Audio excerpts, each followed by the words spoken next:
Hey guys, what's up? This is Bob, and I will be talking today about the final paper for writing 2. This is the argumentative paper where you're supposed to choose a topic that you wanted to argue, something that people did in the past, something that there are opponents for and proponents for, right? So, if you've done argumentative essays before, that's wonderful. Try to kind of imagine what I'm doing. Not kind of don't take the lessons that you learned in the past. Take what you learned from this class and apply it in the way that I want it graded. Okay.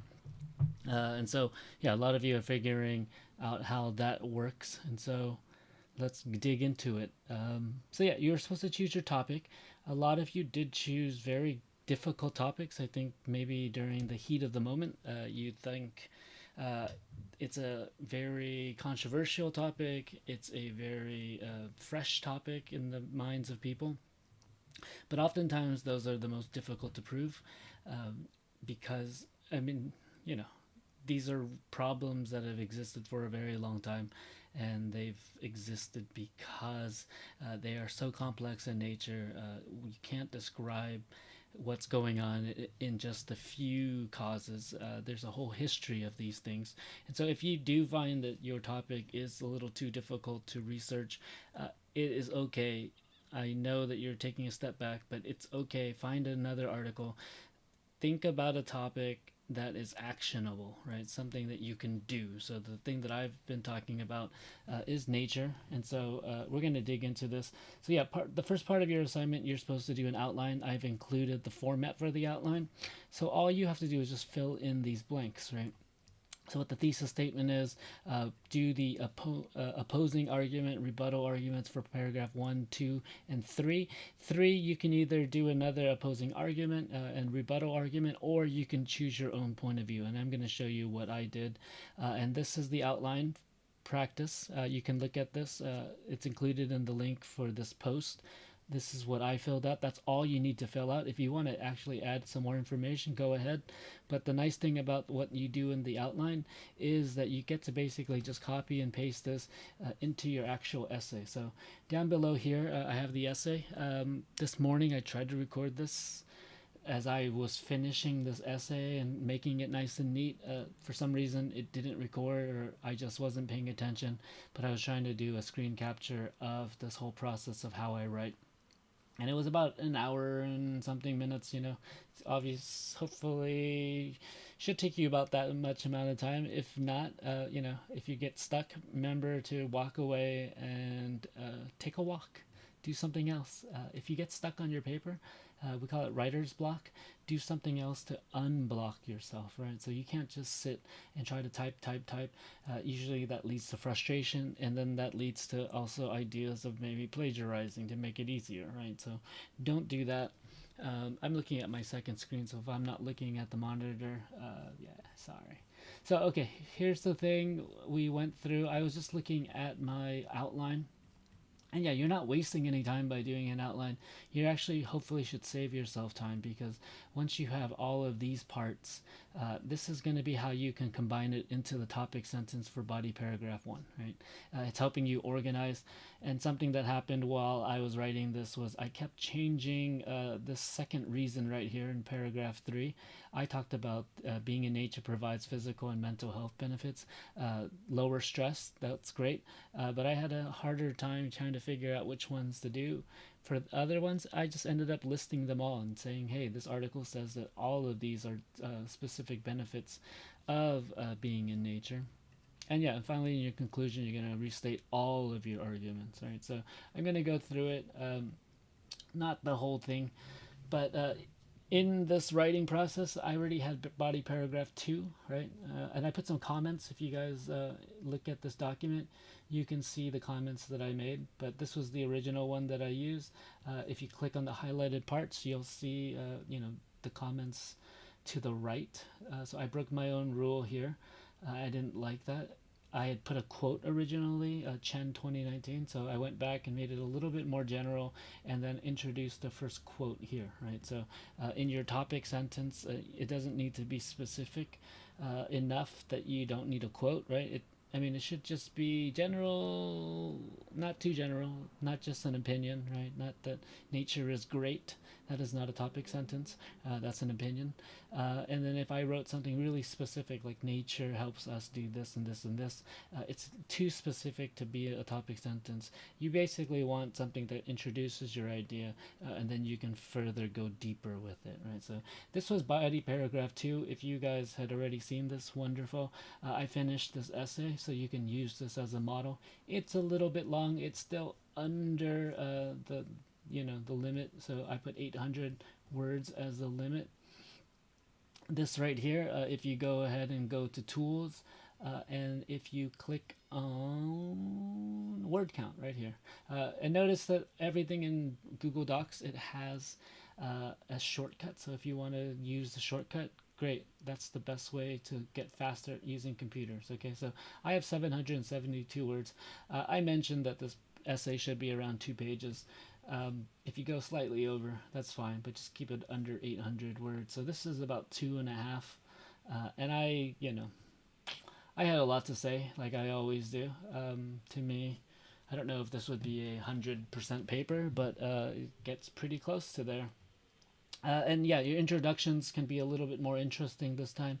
So here I talk about, the world we live in is a world that is increasingly sedentary and reliant on technology. Okay, so that's the only thing I introduce with. Here I asked some questions. When was the last time you experienced nature? And when's the last time you observed a wild animal in its habitat?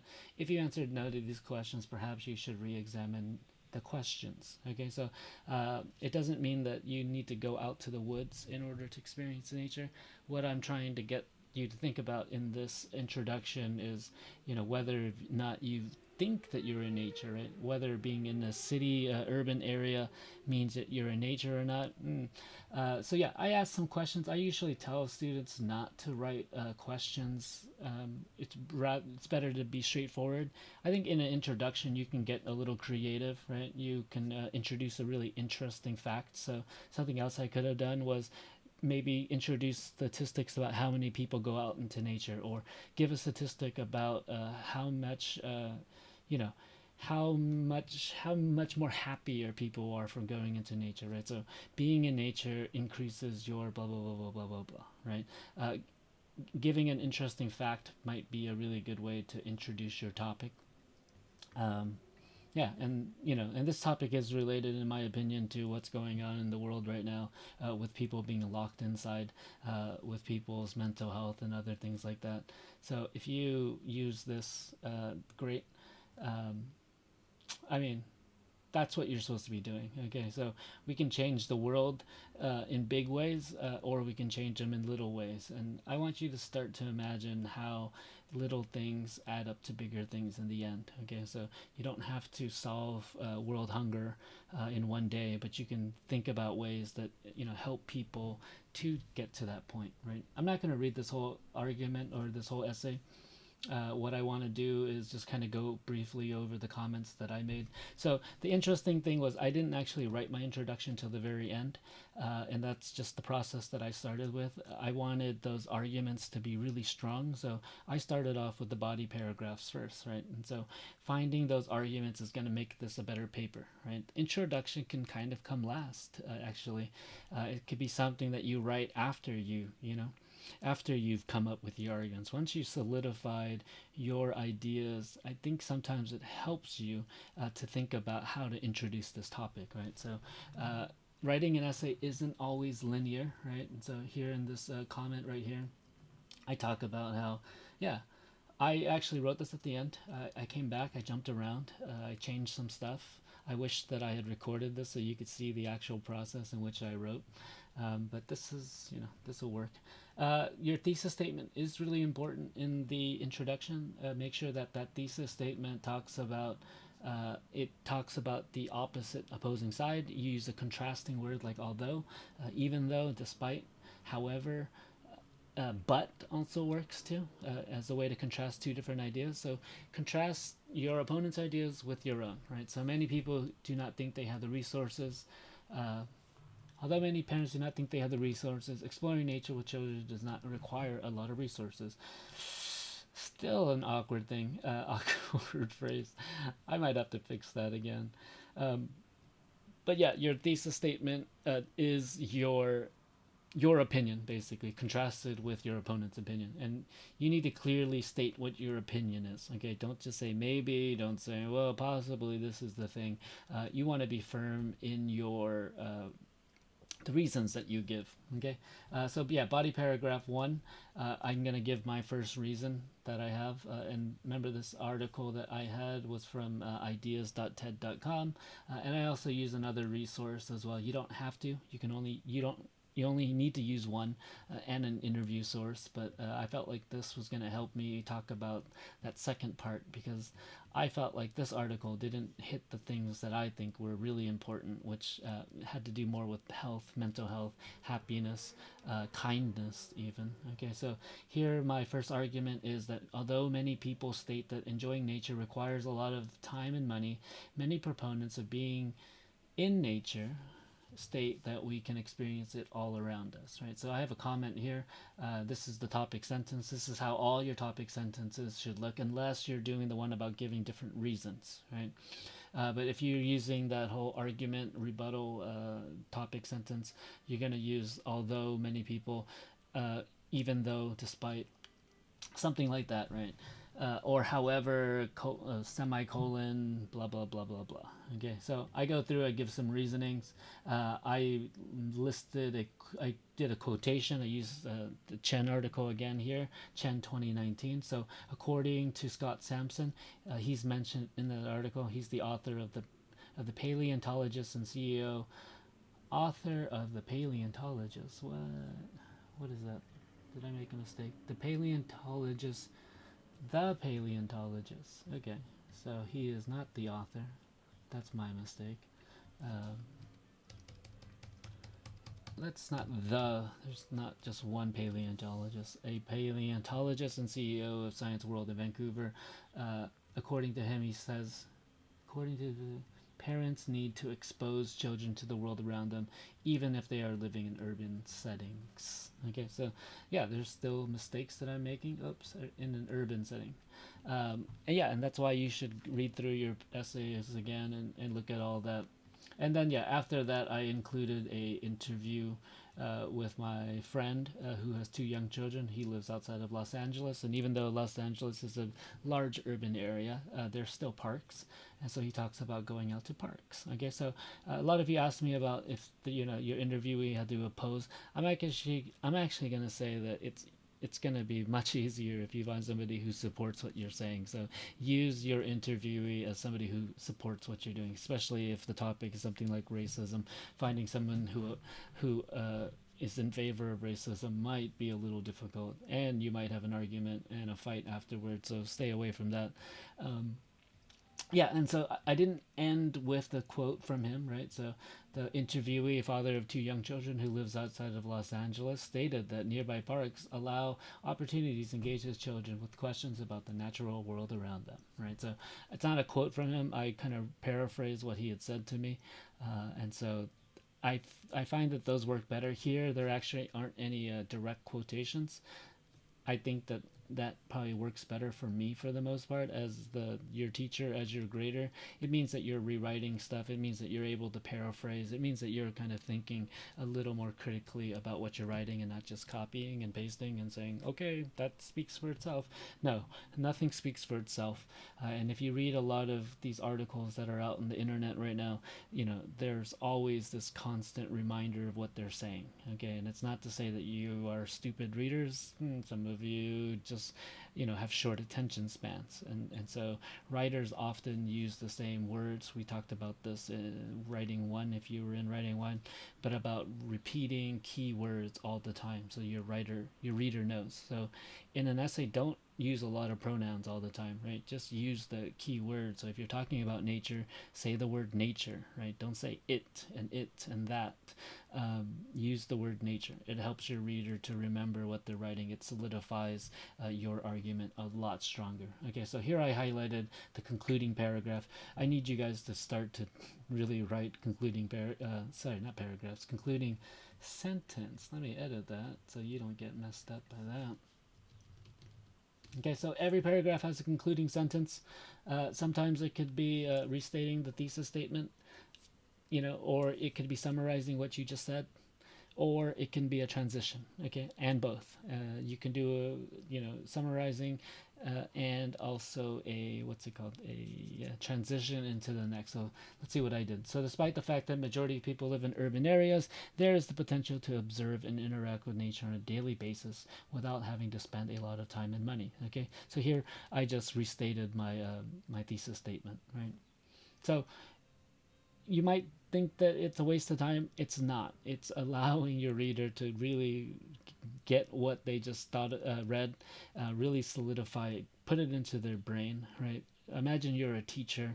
You don't just say something once. You got to say it again, and that's how your students remember what you're talking about. And as a writer, I have to write things multiple times so that students can understand, readers will remember exactly what I talked about.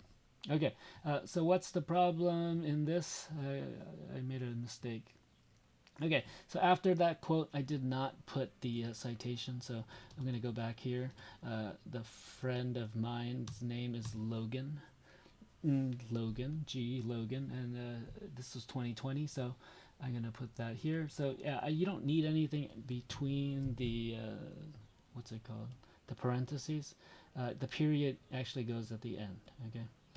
And then I go into the next paragraph, which I talked about already. We're talking about technology here. We're talking about how iPhone apps. Here again, I have a quotation from the text. The text talks about iNaturalist, an app. Where is it? iNaturalist. So I'm just going to do a search. There we go. I spelled it wrong anyways. The iNaturalist app allows him to do blah blah blah. So I didn't do a quotation again. I just paraphrased what they were saying. So here's this paraphrase. I'm going to highlight these actually for you so that you can see these a little bit better. I'll make them pink. Okay. And the interview stated the following. I often take my children on short hikes where they have to take photos of wildlife that they had never seen before. Okay, so that's a direct quote. That's something he said directly. I included it because I thought it was really well phrased. And if it's not really well phrased, then don't use it like that, right? That's an opportunity for you to learn how to rewrite. Okay, and so I don't end with the quote again. I rephrase what I say. So technology children can use technology to enhance their appreciation of nature through different apps in order to gain some health benefits, as well as we will read about in the next paragraph. So here I actually transition into my next idea, and that idea is about physical and mental health. And I'll start off. I don't need that same topic, sentence, argument, rebuttal. These are just my reasonings. So your third paragraph can be whatever you want to do. If you don't have three really strong arguments, I would suggest to make a list of other reasons that you have that aren't included in your article, right? And if you do that, you don't necessarily have to do another. You don't necessarily have to find another article, but if you did already, great. This is a great time to add it in. Okay, but you do need to quote from something, right? So if it's your list, for me, if it was Chen that I only used, then I would still be able to find a quote there that would support something. There has to be something about stress in here, right? Or maybe happiness. Nope. Happened. No. Or health. Nope. So that's why I did that this way. Okay. Mental. No, that's environment. So he doesn't talk about health, and that's why I thought that this would be a good time for me to find it. All right, so I use that citation, that quotation here. I'm going to highlight it for you all to be able to see that I did something here that and then yeah, my friend. So yeah, back-to-back quotes. This is fine for this assignment. I usually try to like explain it further, but in this case, with limited time and limited resources, this is going to be the pattern. So you might all think that you're getting limited in your creativity, but the thing that I want to see from you in this class is whether or not you can follow these instructions and do them well in a creative way, right? So in addition to stress relief, studies have shown that nature makes people happier, more creative, and generous.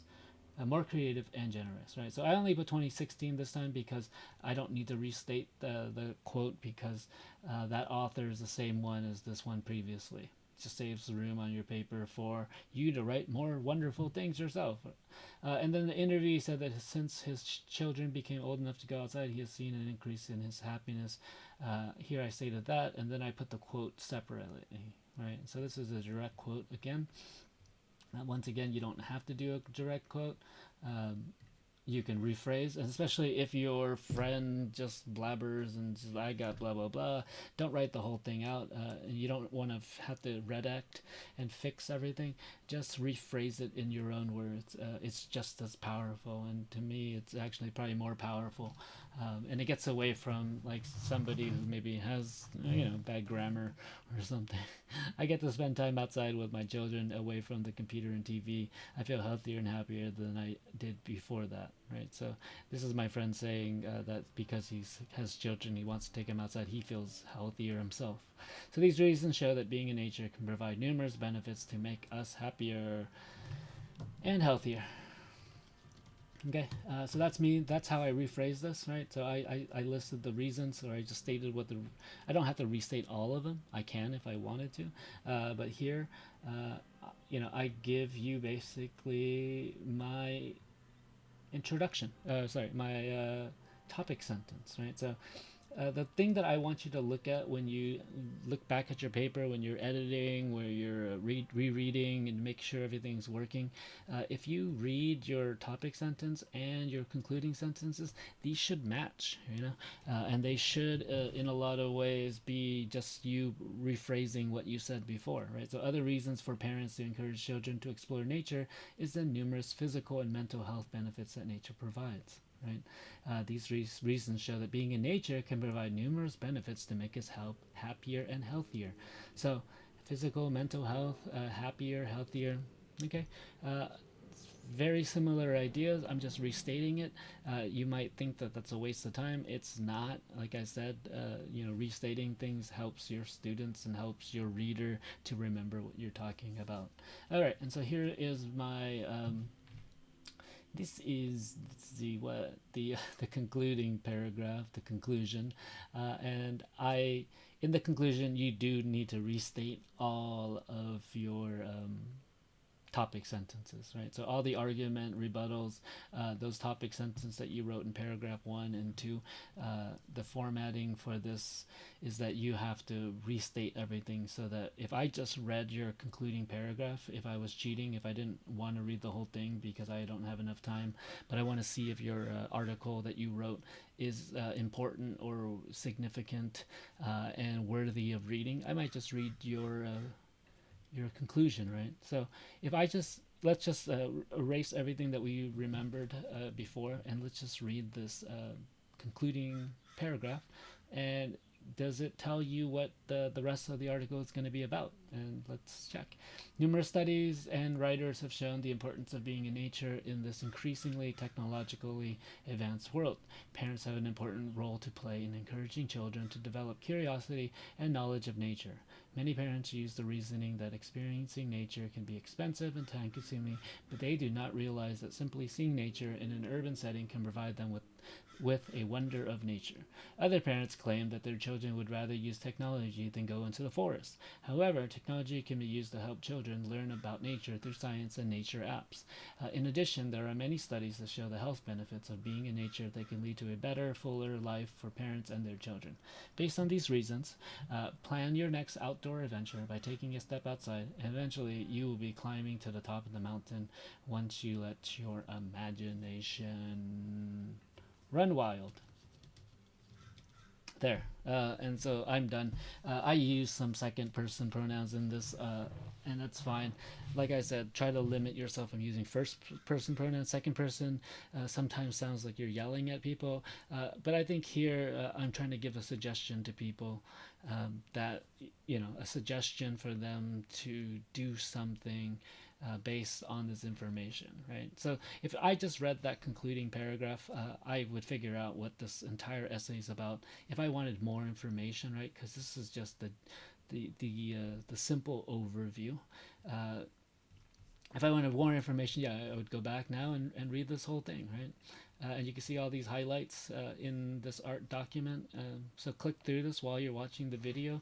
Maybe pull it up while you're on your computer and use a phone, or use two phones.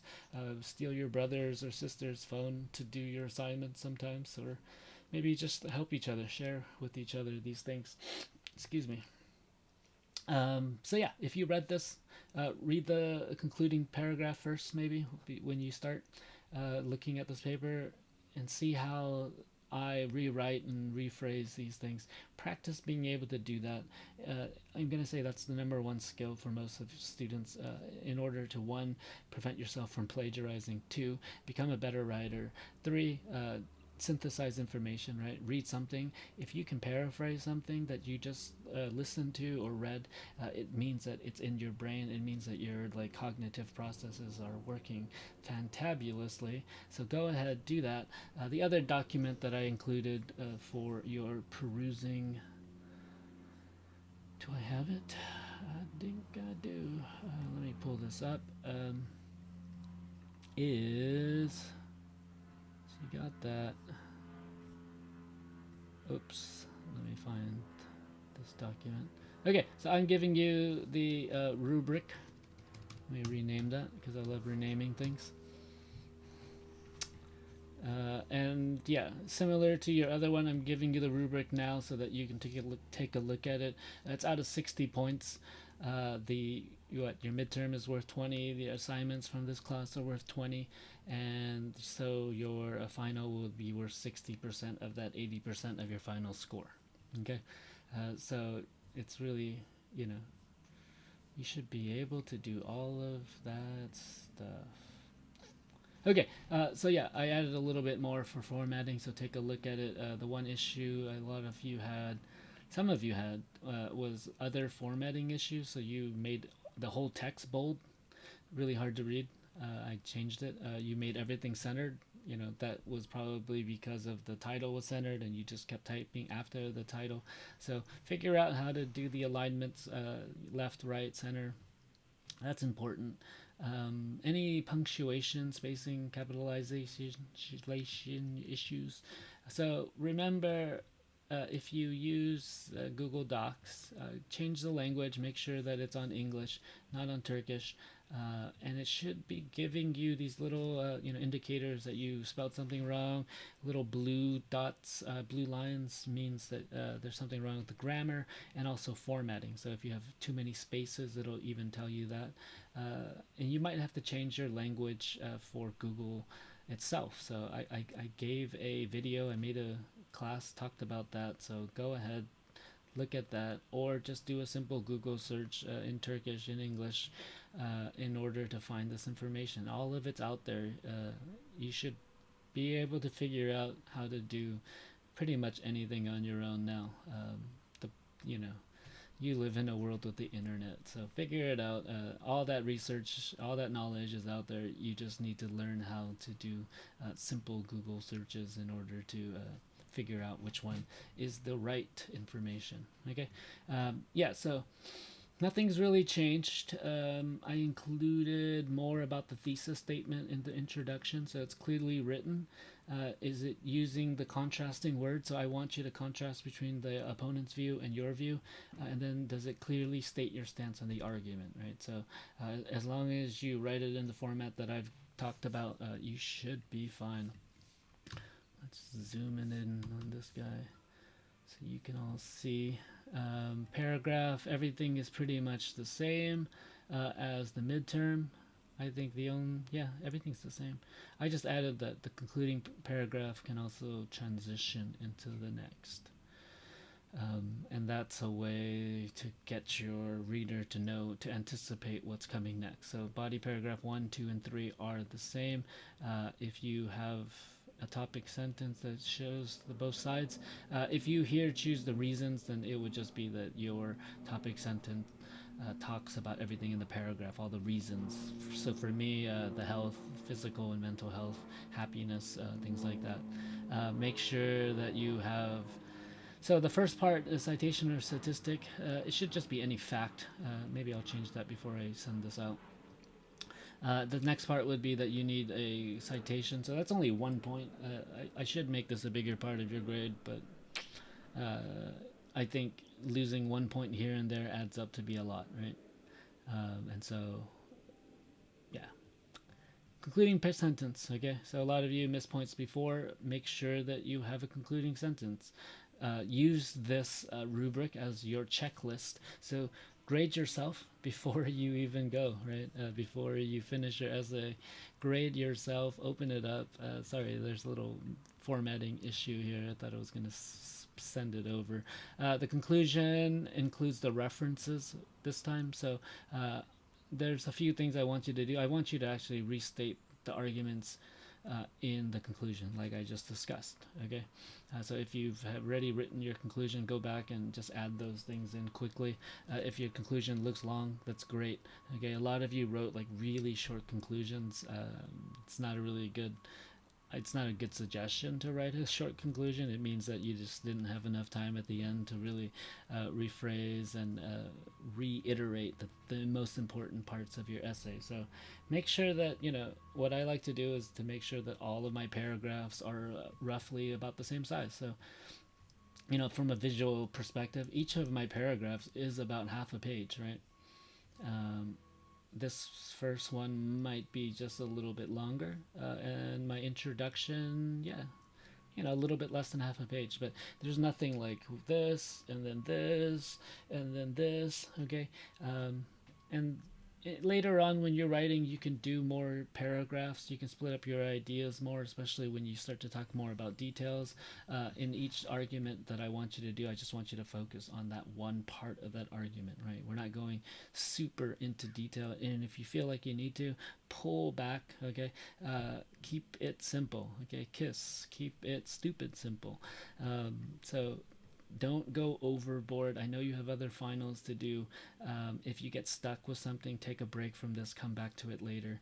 You have all the resources that you need, including the rubric itself. This is how I'm going to grade it.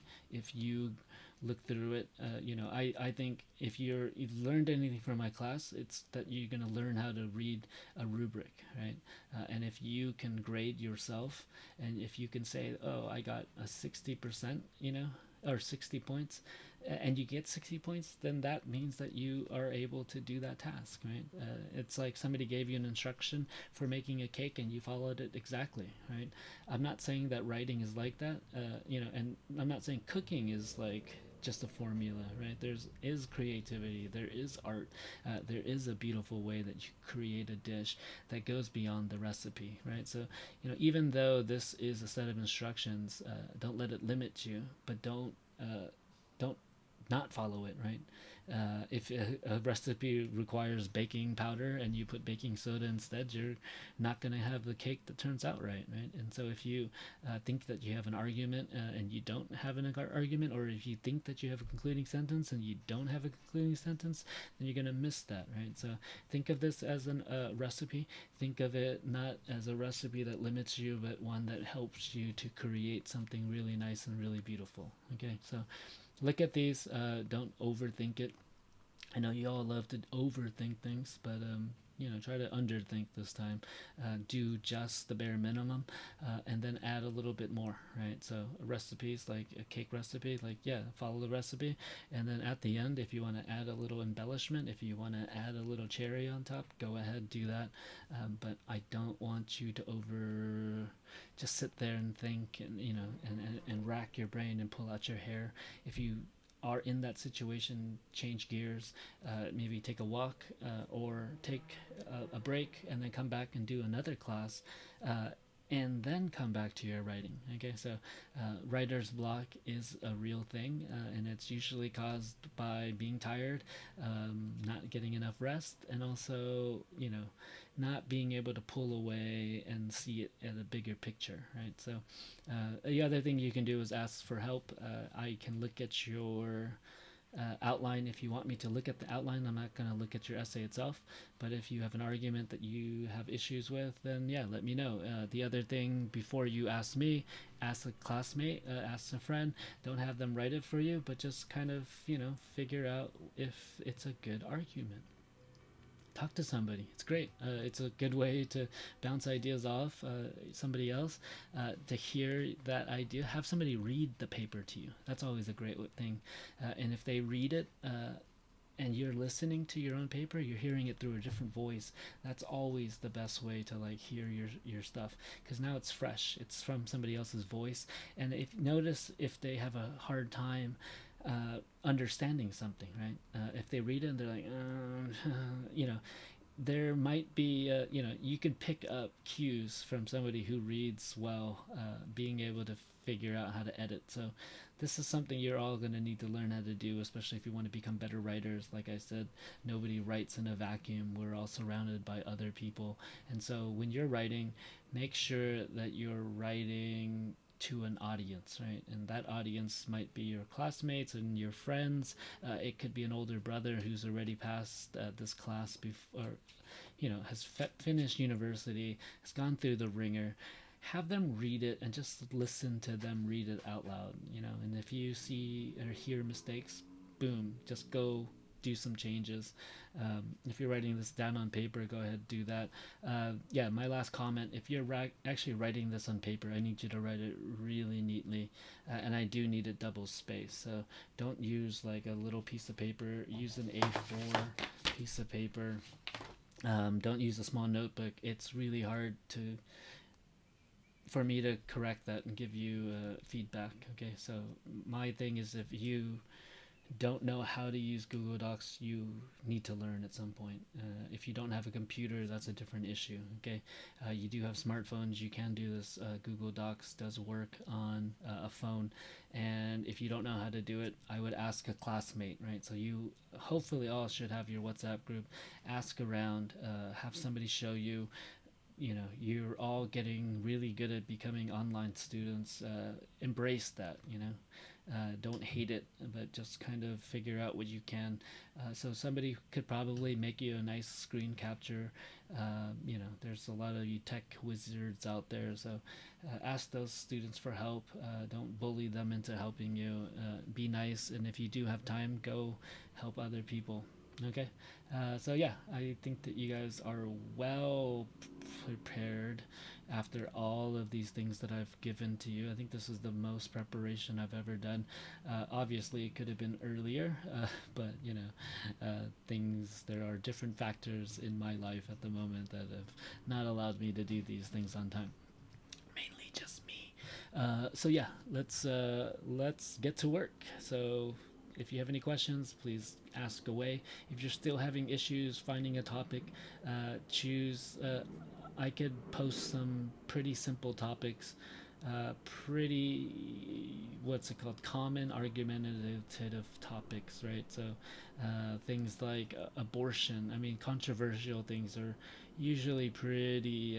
There's a lot of information out there, different articles about that. But look at the media, look at what's being debated right now in your government, in America's government. So it doesn't have to be this huge, broad, very general thing called racism, but it could be something really small. Like it could just be about police brutality or the way that police treat people. So get more specific, right? If it's hard for you to write a topic because there's so much information, then kind of drill down one layer. Okay, so instead of just talking about the environment, talk about the environment in water, so the oceans, right? And then it's still a broad topic, so maybe instead of just talking about all problems in the ocean, whether it's the rising temperature, choose one. Maybe choose the amount of plastics that are in the water, right? And then from that you could probably find three things like micro plastics and the harm to marine life, and then that fact that we're actually drinking microplastics in our food and diet every day. Okay, so yeah, I hope that you are fine, and I hope that you are able to breathe and keep your head out of the water. Last a week and a half to go, so good luck. Take a break. You know, hang out with somebody. Find some time to relax during finals week and get your work done, because that'll make you more productive anyways. All right, peace out. Bye.